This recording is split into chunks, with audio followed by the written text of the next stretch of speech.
Radio Vissou. www.radiovissou.fr.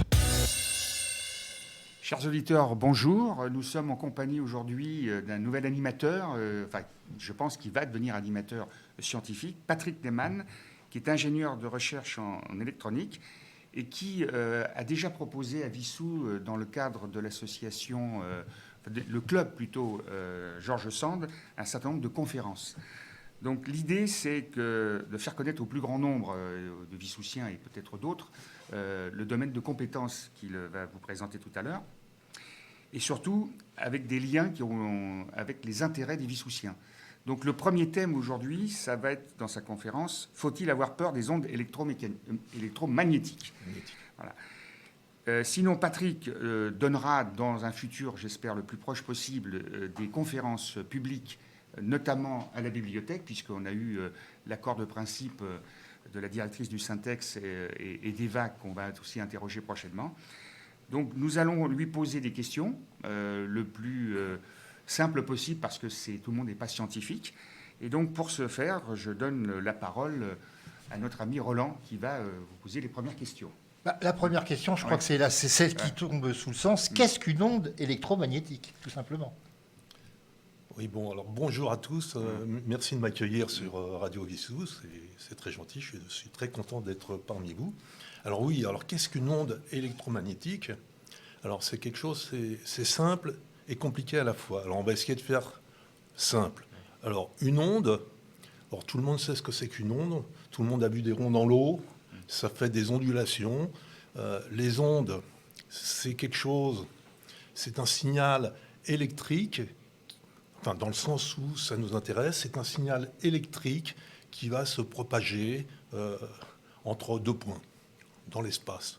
Alors généralement, le signal, ça a une forme plus ou moins sinusoïdale, ou ce type de forme, et c'est ce qui va nous intéresser ici. Il y a donc des ondes, entre guillemets, naturelles, comme celle de l'eau, comme un caillou dans l'eau, ou est-ce qu'il y a aussi des ondes que l'on crée artificielles, en quelque sorte ? Ah oui, alors il y a effectivement des ondes, il y a plusieurs types d'ondes. Il y a les ondes que l'on connaît, effectivement, les ronds dans l'eau. Il y a les ondes que l'on crée artificiellement, un signal radio, par exemple. Et il y a également des ondes tout à fait naturelles, comme les ronds dans l'eau, qui sont, par exemple, le champ magnétique terrestre, toutes les particules cosmiques que l'on reçoit de l'espace. On est en permanence bombardé par tout un tas de particules qui peuvent être aussi des ondes électromagnétiques, parce qu'il y a aussi des particules électromagnétiques. Il y a également la radioactivité naturelle, qui fait partie des radiations ionisantes. Alors je dirais après ce que c'est qu'une radiation ionisante. Donc voilà. L'orage, est-ce que c'est des ondes aussi, un orage ? Alors tout à fait. Tout à fait. Et quand tu parlais tout à l'heure d'ondes qui va d'un point à un autre, cette distance peut varier suivant le type d'onde. Alors la distance peut varier. Et alors là, ça varie en fonction de la fréquence de l'onde. Plus l'onde... Et puissante, non ? Alors, la puissance, son nombre de watts va être importante. Plus sa longueur d'onde est petite, c'est-à-dire le temps que met la lumière entre deux crêtes, c'est ça la longueur d'onde, et bien, plus sa fréquence est courte, et moins ça va aller loin.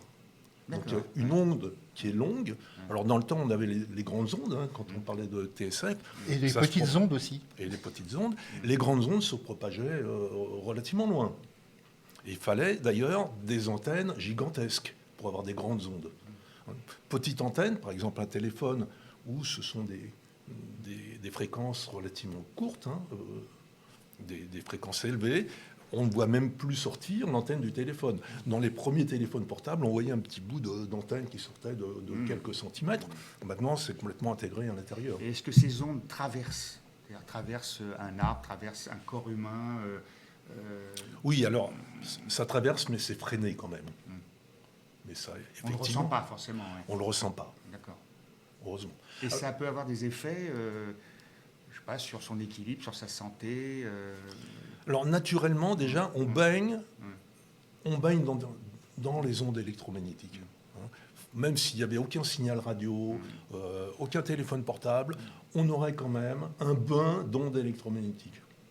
On sait, par exemple, simplement la radioactivité naturelle qui est dans le sol, qui est très utile à la vie sur Terre. Le magnétisme, le champ magnétique terrestre qui est très utile à la vie sur Terre, sinon la vie sur Terre ne serait pas possible. Alors ça, c'est encore ça sera un autre sujet. Eh bien, tout ça crée des ondes électromagnétiques. Mais il y a quand même parfois des dangers. Je pense par exemple aux personnes portant un pacemaker. Il est marqué sur leur carte, il ne faut pas être près d'une plaque à induction. Lorsqu'ils vont dans un aéroport, ils ne passent pas par le portique, le fameux portique. Donc il y a quand même des risques. Alors, c'est pas parce qu'il y a des risques obligatoirement, c'est surtout le principe de précaution. Alors effectivement, vaut mieux pas rester, si on a un pacemaker près d'une plaque à induction. Ça ne veut pas dire que le pacemaker va tomber en panne. De même, un porteur d'un appareil auditif près d'une plaque à induction risque d'entendre des bourdonnements. Mais ce n'est pas pour ça que c'est dangereux. Donc, disons que le principe de précaution dit que dans la mesure où on ne sait pas trop, vaut mieux s'éloigner. Alors à Vissou, parce qu'il y a, pas qu'à Vissou d'ailleurs, il y a des informations d'un côté comme de l'autre sur le fait que ça peut être néfaste pour l'homme. Et là, je parle sur Vissou et sur d'autres communes, le développement des antennes relais, par exemple. On dit si l'antenne relais est proche d'une habitation ou proche d'une école, à telle distance, ça peut être, quand je parle de dangerosité, c'est peut-être exagéré, mais ça peut avoir un effet sur la santé, l'équilibre. Est-ce que tout ça est vrai, exagéré ou pas du tout? Alors, il faut faire la part des choses. Alors, c'est là, je pense qu'il faut un peu disséquer l'affaire. Quand on parle d'une onde électromagnétique, dans le mot électromagnétique, il y a électro, de l'électricité, et magnétique. Donc il y a deux effets. Il y a un effet champ électrique, la partie électro, et une partie magnétique, qui est la partie magnétique, électromagnétique. Et pour regarder les effets néfastes sur l'homme, d'une manière générale, voire même, on peut élargir, sur l'appareillage, d'une manière générale. On verra que, par exemple, une onde électromagnétique, par exemple d'un orage, un éclair, peut tuer du matériel. Ça, c'est courant. Donc, il faut regarder quels sont les effets, d'abord, du champ électrique et quels sont les effets du champ magnétique. Plus d'autres effets. C'est-à-dire, en gros, il y a 4 effets. Donc, je vais les énumérer. Il y a le champ électrique. Je vais dire un peu plus, je vais en dire un peu plus après. Il y a le champ magnétique. Il y a l'effet que, par exemple, un téléphone portable, c'est à peu près autour de 2 GHz, c'est à peu près les mêmes fréquences qu'un micro-ondes. Donc, on va dire qu'il y a un effet thermique. Est-ce que, quand on met son téléphone à l'oreille, est-ce qu'on ne se cuit pas le cerveau? Ça, c'est une question légitime. Et il y a un quatrième risque, qui est psychologique. Alors, on verra que c'est un risque qui est important. Et ça, c'est très bien détaillé sur une très belle enquête qui est faite sur le site de l'OMS, que tout le monde peut consulter, et qui détaille bien tous ces risques. Alors, si l'on reprend le champ électrique, alors c'est des volts. Chacun a chez lui des prises. Alors, on dit par abus prise de courant, mais on devrait dire prise de tension. Les prises que l'on a délivrent du 220-230 volts. Eh bien, ces tensions vont créer des champs électriques. Si on n'a aucun appareil de branché à la maison, eh bien, il y a un champ électrique puisqu'il y a de la tension, il y a du réseau. Si il y a aucune prise, c'est ça. Si on branche rien, il y a du champ électrique. D'accord. Et le champ électrique, comme le champ magnétique, on va voir, sa puissance va décroître en fonction de la distance. C'est pour ça qu'on l'exprime en volts. C'est l'unité des tensions que l'on a dans les prises. Ça s'exprime en volts. Et pour montrer que ça décroît avec la distance, ça s'exprime en volts par mètre. C'est-à-dire que si je suis à 1 mètre ou à 2 mètres, j'en ai 2 fois moins, etc. etc. D'accord. Donc il faut plutôt se mettre à distance éventuellement si. Alors à la maison, on baigne. Il n'y a pas le choix. Juste à côté. Ne serait-ce qu'avec l'ordinateur, les prises. Voilà. Alors, ce qu'il faut savoir, par exemple, il y a la maison et puis il y a les phénomènes naturels. Par exemple, quand il y a un orage, il y a des éclairs. Pour qu'il y ait des éclairs, il faut des champs électriques qui sont de l'ordre de 10 à 20 000 volts par mètre. hein, ça n'a plus rien à voir avec la prise de tension. Bon, simplement, le champ électrique va ioniser l'air. Bon, a priori, sur la personne n'a subi de séquelles, sauf si on se prend la foudre sur soi. Hein. Simplement le fait qu'il y ait de l'orage. Hein, donc ça c'est un fait. Alors, d'un point de vue scientifique, on voit quelques effets bénins sur le corps humain. Chacun a déjà fait, quand on était gamin, l'expérience de la règle en plastique que l'on frotte, hein, et puis on attire. Donc ça, c'est la force électrique. C'est pas la même chose que l'aimant. Non, ce n'est pas pareil que l'aimant, qui est une force magnétique. Ça, c'est une force électrique, hein, c'est du champ électrique que l'on crée. De même qu'on se frotte contre un siège, on peut avoir les poils qui se dressent. Donc ça, c'est les effets négatifs du champ électrique. On va avoir les poils qui vont se relever, les cheveux qui peuvent se relever si on a les cheveux bien secs, etc. Il n'y a pas de connu à ce jour vraiment d'effet négatif du champ électrique. Non, ça c'est une chose. Hein. Donc ça ne veut pas dire qu'il n'y en a pas. Donc dans le doute, mais jusqu'à présent... Il n'y a pas de conséquences en tout cas. Non, notable, non. Ensuite, si l'on parle du champ magnétique, alors là c'est un peu différent.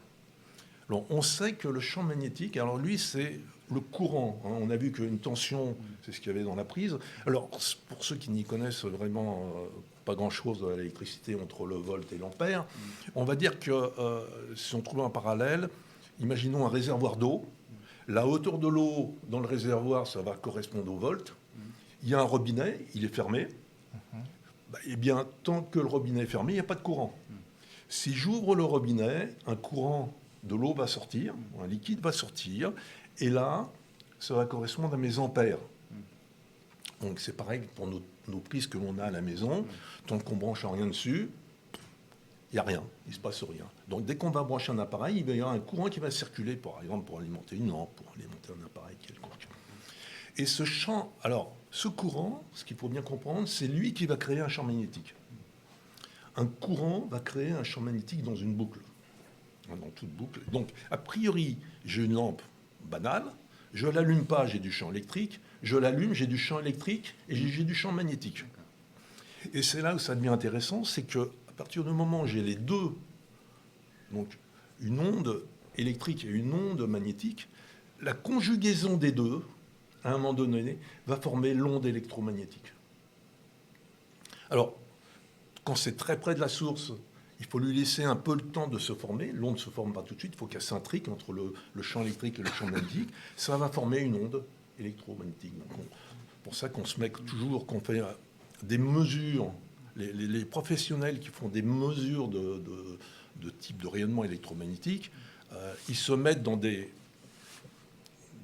salles qu'on dit des salles anéchoïdes, où il n'y a pas d'écho, où il n'y a aucune interférence possible, et ils se mettent à une certaine distance. Alors c'est pour ça que l'on voit, on fait des mesures à 30 cm, à 1 mètre, etc., mais jamais collées. C'est-à-dire qu'il faut que l'onde soit formée. Tant que l'onde n'est pas formée, on peut mesurer n'importe quoi. Alors, je ne sais pas si je vais être hors sujet, mais je me souviens par mes lectures, au XVIIIe siècle, il y avait un certain Mesmer qui avait le baquet de Mesmer qui faisait des expériences sur le magnétisme. Est-ce qu'il y a un rapport ? Bon, c'est du magnétisme. Hein. Mesmer, c'était effectivement, il faisait des expériences sur le magnétisme. Oui. Alors, simplement, où je voudrais quand même rebondir, c'est que maintenant, le champ magnétique, on sait que ça a des effets sur le corps humain, sur l'homme. Alors, j'en donne pour preuve, simplement, quand on passe une IRM, ce sont des aimants qui sont extrêmement intenses, et c'est à peu près autour de 5 à 10 Tesla, hein, selon les... Alors, l'unité du champ magnétique, c'est le Tesla. Bon. Alors, pourquoi on sait que c'est une influence ?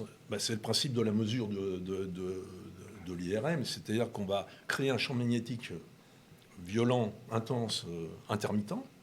C'est le gros boom qu'on entend, quoi. Boom, ça boom. Ça va agiter nos atomes. Et quand le champ magnétique va s'arrêter, donc ils ont été orientés, les atomes dans notre corps, et bien quand ils vont retrouver leur état initial, ils vont émettre des petites ondes. Et ces petites ondes vont être mesurées par l'IRM. Donc on sait que c'est une certaine influence. Il y a certaines études qui montrent que les champs magnétiques très intenses peuvent créer également des problèmes au niveau globulaire, etc. Mais les acouphènes, non, c'est autre chose. C'est autre chose. C'est peut-être plus du domaine psychologique, non? Bah, l'acouphène, c'est le cerveau qui compense une perte d'audition et qui va créer un acouphène. Alors pour les antennes relais, revenons sur parce qu'on est entouré d'énormes antennes relais. Alors, Et il y a des personnes qui ont fait des procès parce qu'on en installait près de chez eux et qui ont gagné les procès d'ailleurs. oui. Alors, ce qu'il faut savoir, c'est qu'une antenne relais, alors il y en a beaucoup. Alors ça, c'est un fait. Et pourquoi il y en a beaucoup? C'est qu'une antenne relais a très peu de puissance. Et donc la C'est-à-dire qu'en distance, gros, ah oui, donc une antenne relais, en gros, c'est 30 watts. Et c'est une puissance relativement faible. Hein. C'est pas grand-chose, 30 watts. Hein. Quand on sait que, je sais pas, qu'une chaîne IFI, on va monter à la maison, on monte facilement à 50 ou 100 watts. Il n'y a aucun problème. 30 watts, c'est pas énorme. Alors les gens ont peur. Donc c'était le fameux risque psychologique, le 4e risque. Quand on est très près d'une antenne relais, en fin de compte, c'est là où on risque le moins. Parce que l'onde... Passe au-dessus. Oui, c'est ça. C'est une onde plane. Et c'est un peu comme avec des lobes, comme les doigts d'une main. C'est-à-dire que quand on est en dessous, on est aveugle. Un peu comme si j'essayais de capter une émission sous la Tour Eiffel, eh bien je suis complètement aveugle. Pourtant, il y a un maximum de puissance. Donc c'est une onde qui est plane, qui a des lobes comme les doigts de ma main, et qui va doucement aller vers le sol. Alors, ce qu'il faut savoir, c'est que le champ électrique et le champ magnétique, c'est ce que je racontais tout à l'heure, diminuent en fonction de la distance. Donc, à 1 mètre, il y a un certain champ. À 2 mètres, il y en a 2 fois moins. Et ce qui se passe, c'est que la puissance, elle, va diminuer comme le carré de la distance. C'est-à-dire, à 10 mètres, il y en a 100 fois moins. Donc, à 100 mètres, il y en a 10 000 fois moins. Donc, ça décroît très vite. Et il y a des gens, c'est pour ça qu'on dit dans certains endroits où ils ne peuvent rien recevoir. Alors voilà, il y a des zones faudrait couvrir d'une manière très complète tout le territoire. Donc des antennes, on voit bien même sur Vissou, il y en a, je ne sais pas combien, il y en a déjà un Je m'en certain suis nombre. occupé de quelques-unes, parce que d'abord, on n'a pas trop le choix. C'est une volonté du gouvernement pour obtenir la 5G, etc. Et ce qu'on me disait, c'est que surtout pour les enfants, donc dans les écoles, qu'il fallait que, si on en installait une, il fallait que ce soit au moins 100 mètres. Donc c'est un peu ce que je disais, c'est-à-dire que dans les premiers mètres, on n'est pas atteint, que ça redescend, mais en même temps, la puissance des son diminue. Donc, La puissance diminue considérablement donc avec la au-delà de distance. 100 mètres, Il n'y a plus rien. Il n'y a quasiment plus rien. Il n'y a plus grand-chose.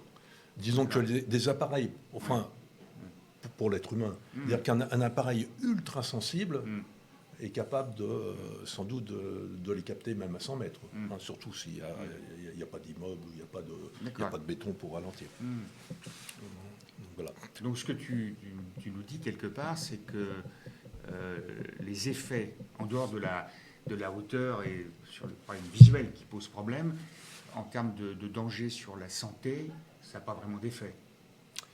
Alors, Alors, faut aller un peu plus loin.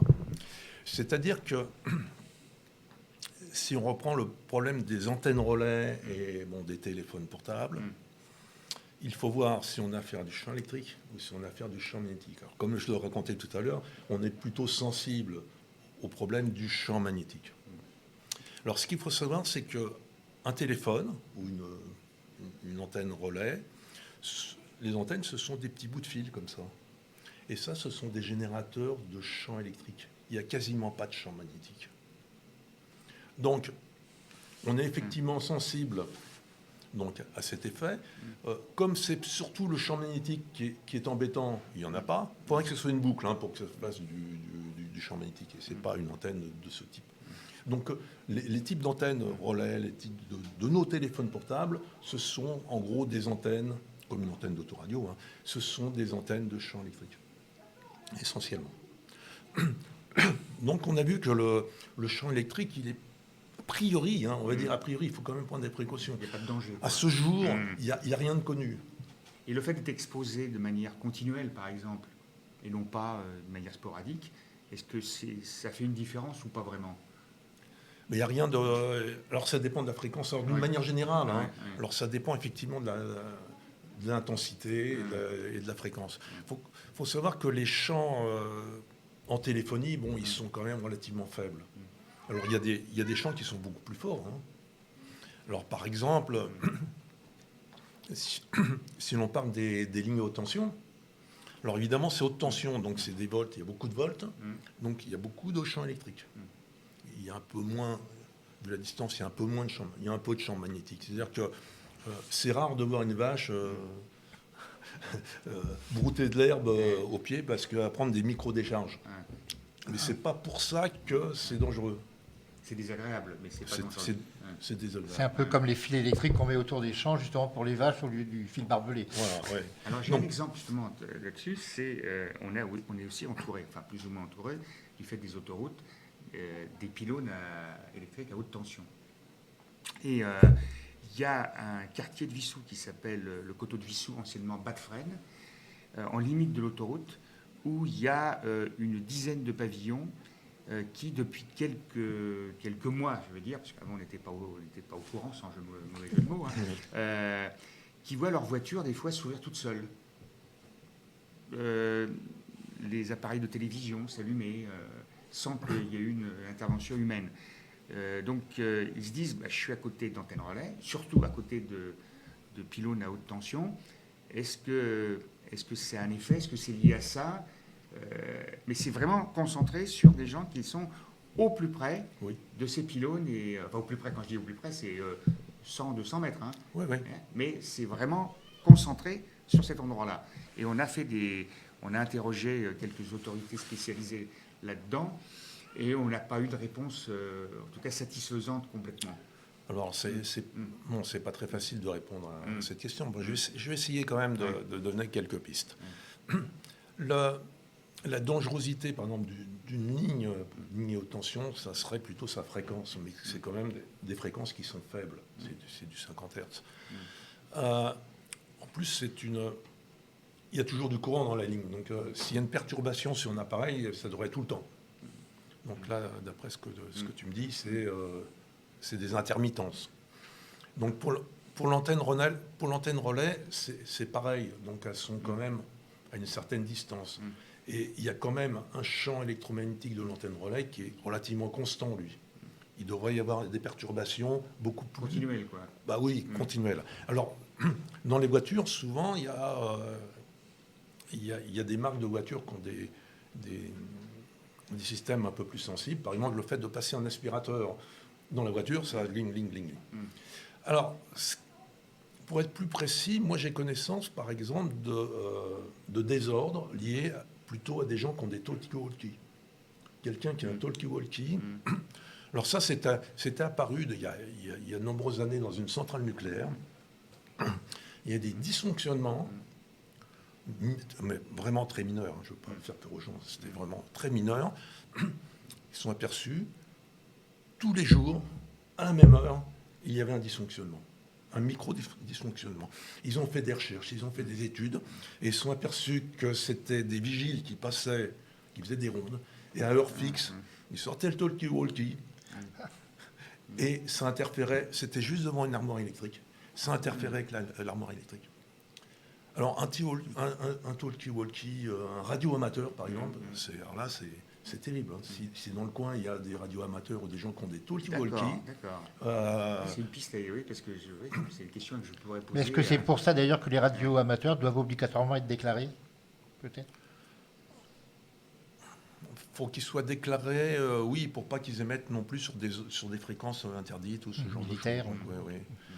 Donc, moi, j'aurais tendance à privilégier plutôt la piste de quelqu'un qui a des talkie-walkie qui peuvent être relativement puissants. Hein. Alors là, oui. Alors, ce que je dois dire également, c'est que normalement, ça ne devrait pas arriver, ce genre de... Pourquoi de désagrément. Pourquoi? Parce qu'il y a des... Ça s'appelle la compatibilité, c'est encore un mot barbare, hein, je suis vraiment désolé, ça s'appelle la compatibilité électromagnétique. Alors, on comprend chaque mot, mais on ne comprend pas l'ensemble. Ça veut dire... ça veut dire que ce sont toute la science qui fait que l'on va se prémunir des méfaits des ondes électromagnétiques. Alors c'est pour ça que tous les appareils, alors, je crois, depuis 92, il y a des normes européennes avec le fameux marquage CE, où on ne doit pas polluer et on ne doit pas être pollué. Ce qui veut dire qu'un fabricant d'un appareil doit faire attention de suffisamment se protéger pour ne pas être pollué.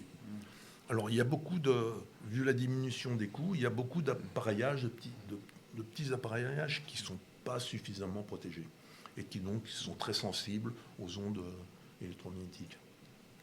Moi, je sais que, par exemple, pour continuer avec ça, l'histoire de talkie-walkie, dans ma profession, quand je voulais voir si ce que j'avais construit était relativement sensible, c'était la solution la plus simple, c'était d'y aller avec un talkie-walkie et puis regarder si on arrivait à avoir des micro-signaux, des micro-perturbations.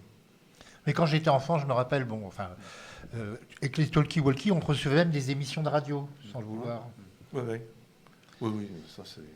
Alors, en ce qui concerne toutes ces ondes dont on a parlé, est-ce qu'elles pourraient être utilisées pour aller encore plus loin, par exemple dans la recherche médicale ou autre? Oui, c'est un peu ce qui se passe avec l'IRM. Mais est-ce qu'on peut aller encore plus loin, justement? Il y a des gens qui recherchent, ça, oui, certainement. Je ne peux pas être affirmatif, mais il y a des gens qui font des recherches là-dessus. Quand tu disais que l'IRM, il ne faut pas en faire souvent, j'ai bien compris, parce que ça peut avoir des effets sur la santé. On peut en faire tous les jours, oui. Voilà. Mais on peut en faire une fois ou deux par an, ça n'a pas d'effet. Non, ça va. Je reviens au pacemaker. L'IRM est interdit aux personnes ayant un pacemaker. Oui, ça c'est évident. Les champs magnétiques sont tellement intenses que... Ou alors il faut l'arrêter et le réinstaller ensuite, ce qui est très compliqué en fin de compte. Alors c'est un peu l'inconvénient de l'avantage. C'est-à-dire que pour être très précis avec une IRM, pour être de plus en plus précis, il faut des champs magnétiques de plus en plus élevés. Donc on va fabriquer des champs magnétiques, il y a des études là-dessus à Saclay, sur des machines IRM qui montent à plus de 10 Tesla. Ce qui est énorme. Donc, mais bon, il ne faut pas y rester longtemps. Alors, tu as employé 2 ou 3 fois le mot Tesla. Je crois que c'était le nom d'un scientifique d'un pays de l'Est. Il me semble avoir lu un livre il y a quelques années, sa biographie. C'est le nom d'un physicien. D'un physicien, Tesla, qui a donné son nom à l'unité.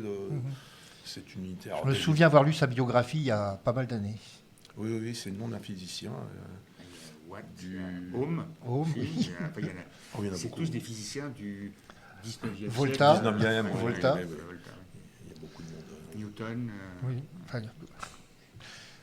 Newton, voilà. C'est lui qui, pour Beethoven, a inventé pom pom pom pom. Il y a peut-être d'autres... Non, moi, en ce qui me concerne, j'ai appris beaucoup de choses, en tout cas. Alors, en tout cas, on te remercie. Oui. Alors, je peux juste rajouter quelque chose pour compléter. C'est que, par exemple, au niveau de la foudre, eh bien, la foudre, quand il y a de l'orage, va créer un champ magnétique, un champ électromagnétique intense qui va détruire tout un tas de matériel. Et ce n'est pas nécessairement que la foudre est tombée sur le matériel. De la foudre à 100 mètres peut détruire un ordinateur, etc. Simplement parce que le courant énorme qui va être généré dans un temps relativement court donc le courant va créer un champ magnétique. Et le champ magnétique, cette variation de champ magnétique intense, dans n'importe quelle boucle.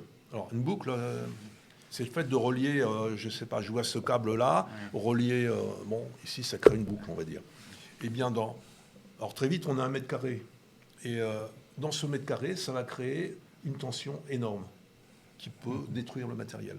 Donc l'idée, et c'est donc, alors c'est ça qui est intéressant, c'est que il faut réduire les surfaces des boucles.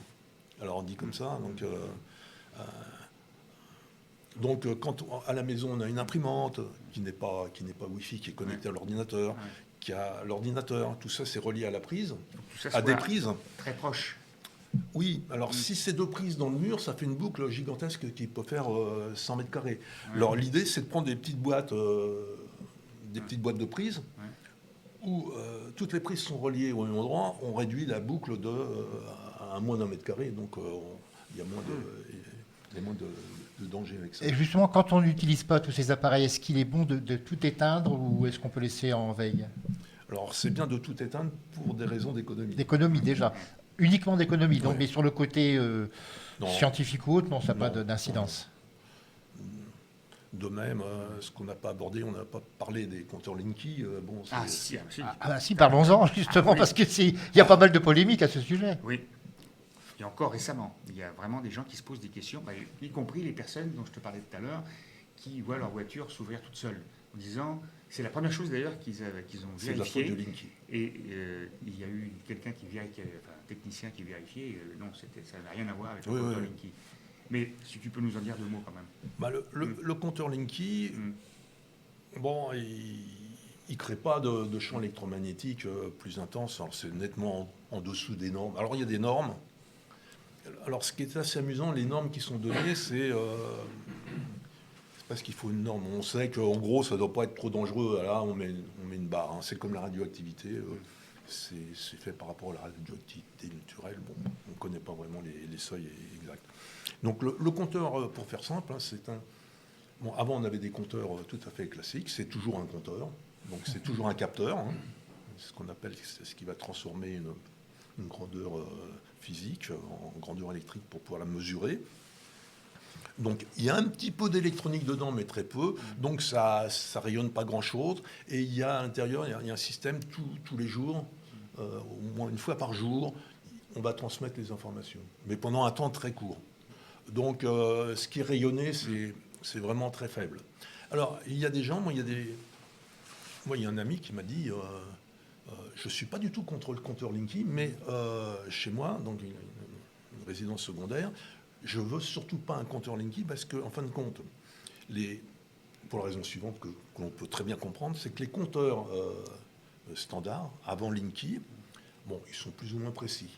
Et comme le distributeur du réseau, si on vous fournit, si vous vend par exemple, je sais pas, une certaine puissance, je dis 12 kW, il faut que ce soit au moins 12. Si c'est 11,5, on peut lui faire un procès. Donc c'était étalonné relativement haut. De toute façon, quand on vous vend 12, il met un peu plus.